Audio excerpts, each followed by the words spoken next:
नमस्कार दोस्तों, स्वागत करता हूँ अपनी YouTube चैनल लर्न यूनिक पे।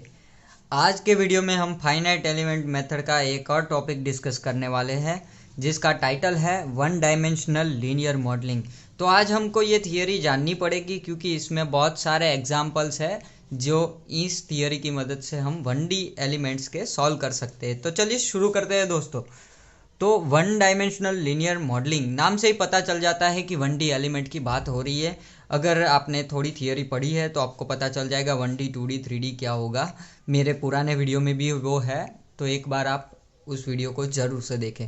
तो दोस्तों 1D ऐसे एलिमेंट्स होते हैं जिसमें डिग्री ऑफ फ्रीडम एक ही डायरेक्शन में एक्सियल डायरेक्शन में होता है। एक डायरेक्शन में जिसका डिग्री ऑफ फ्रीडम होता है उसको बोलेंगे वन डायमेंशनल एलिमेंट। तो दोस्तों इसका सिंपल सा एग्जांपल लेने के लिए मैंने इधर एक फिगर बनाई हुई है जो कि है हमारा टेपर्ड बार। जो टेपर्ड बार है उसके ऊपर एक ही डायरेक्शन में एक्सटर्नल फोर्स लग रहा है, हमारा एफ लग रहा है दोस्तों, जो कि एक ही डायरेक्शन में लग रहा है। एक्सियल फोर्स है वो, जिसके हिसाब से हम बोल सकते हैं कि ये जो हमारा टेपर्ड बार है वो एक 1D एलिमेंट है। तो ये वन डायमेंशनल एलिमेंट की ये फिगर दी हुई है दोस्तों। अभी इसको हम एग्ज़ाम में कैसे सॉल्व करेंगे, एग्जाम्पल के जो हमारे एग्जाम्पल पूछे जाते हैं उसमें कैसे सॉल्व करेंगे।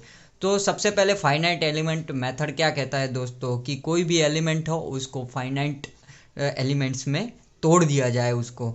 तो हम क्या ये हम देख पा रहे हैं कि टेपर्ड बार है जिसकी लेंथ के साथ उसका क्रॉस सेक्शनल एरिया कम होता जा रहा है दोस्तों। आप देख पा रहे हैं इधर बड़ा सा है, इधर कम हो रहा है। तो हम इसको क्या एज्यूम कर सकते हैं कि स्टेप्ड बार में एज्यूम कर सकते हैं। स्टेप्ड बार यानी दोस्तों कि हम छोटे छोटे टुकड़ों में इसको डिवाइड करेंगे। फाइनाइट एलिमेंट मेथड यही बोलता है दोस्तों कि मुझे छोटे छोटे टुकड़ों में तोड़ दो। तो जैसे कि मैंने ये फिगर को ऐसा बना दिया, इसको बोलेंगे स्टेप्ड बार।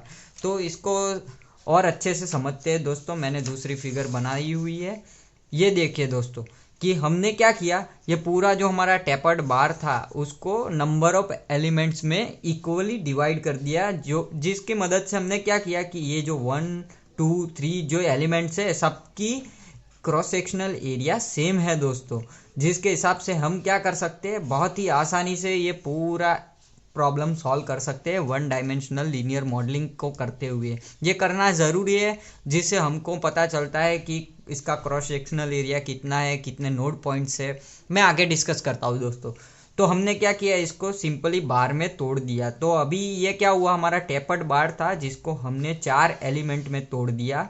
तो हमारे पास एलिमेंट मिलके आ गए हैं 4 जिसका क्रॉस सेक्शनल एरिया सेम है। और उसके अलावा हमारे पास नोड पॉइंट्स आ गए हैं 5, जो कि एक ये है, दूसरा ये है, तीसरा ये, चौथा ये और पांचवा ये। मतलब हमारे पास एलिमेंट्स 4 है और नोड पॉइंट्स 5 है। और फाइनाइट एलिमेंट मेथड आपने पढ़ा है तो आपको पता है, पहली बात वो ये कहता है कि जो भी लोड लगता है इसके अंदर वो नोड पॉइंट्स पे लगता है। मतलब हमको जो भी कैलकुलेशन परफॉर्म करने हैं वो नोड पॉइंट्स पे करने हैं। बट इसके लिए ज़रूरी है कि हम उसको एलिमेंट्स में तोड़े, क्योंकि कोई भी कंपोनेंट, कोई भी पार्ट बहुत बड़ा सा होता है, उसका पूरे क्रॉस सेक्शनल एरिया का हम सॉल्यूशन नहीं ला सकते, इसलिए उसको छोटे छोटे टुकड़ों में डिवाइड करना ज़रूरी है। उसके बाद क्या करना है दोस्तों, उसके बाद हमको एक और फिगर को देखना है जिससे हमको सिंप्लीफिकेशन मिलेगा कि हाँ ये चीज़ ऐसे काम करती है।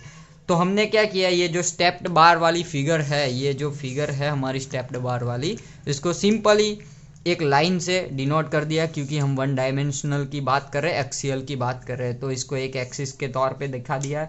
इधर एक्सटर्नल फोर्स एफ लग रहा है, ये हमारे एलिमेंट्स है, ये हमारे नोड पॉइंट्स है।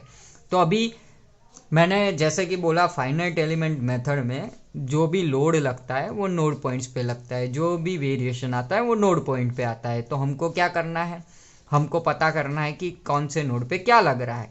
तो नोड ये एलिमेंट 1 है, उसके नोड पॉइंट है 1 और 2। तो अभी पहले नोड पे क्या लगेगा दोस्तों, ये सब नोड पे एक एक्सटर्नल फोर्स F लग रहा है, तो नोड 1 पे F1 लगेगा और F1 के हिसाब से जो डिस्प्लेसमेंट आएगा वो Q1 आएगा। सेम दूसरे नोड पे क्या लगेगा दोस्तों, तो F2 लगेगा और Q2 लगेगा। तीसरे पे F3 लगेगा, Q3 लगेगा, चौथे पे F4 लगेगा और Q4 लगेगा, और पांचवे पे F5 और Q5। बहुत ही सिंपली आप ये देख सकते हैं अगर आप फिगर के माध्यम से जा रहे हैं तो इसीलिए ये वन डायमेंशनल लीनियर मॉडलिंग की थियरी पढ़ना जरूरी है। उसके बाद हमको क्या मिलेगा, ये फिगर से हमको मिलेगा दो तरह के वेक्टर्स मैट्रिक्स मिलेंगे।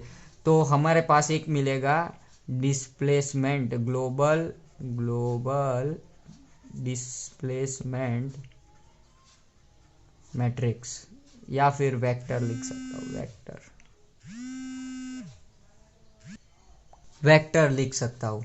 तो हमको क्या मिलेगा, उसका वेक्टर कैसा रहेगा, जो हमारा Q है, Q is equal to vector form में Q1 Q2 Q3 Q4 Q5।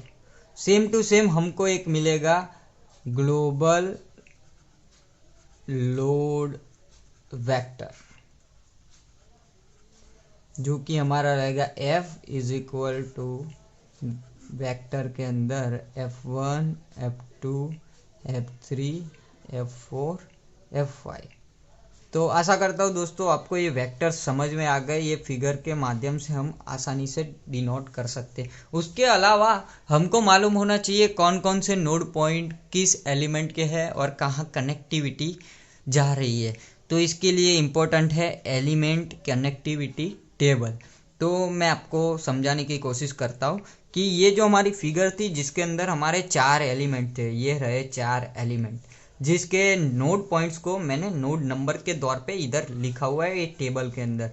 जैसे कि 1 को कौन कौन नोड दे रहा है, 1 और 2, 2 को 2 3, 3 को 3 4 और 4 को 4 5।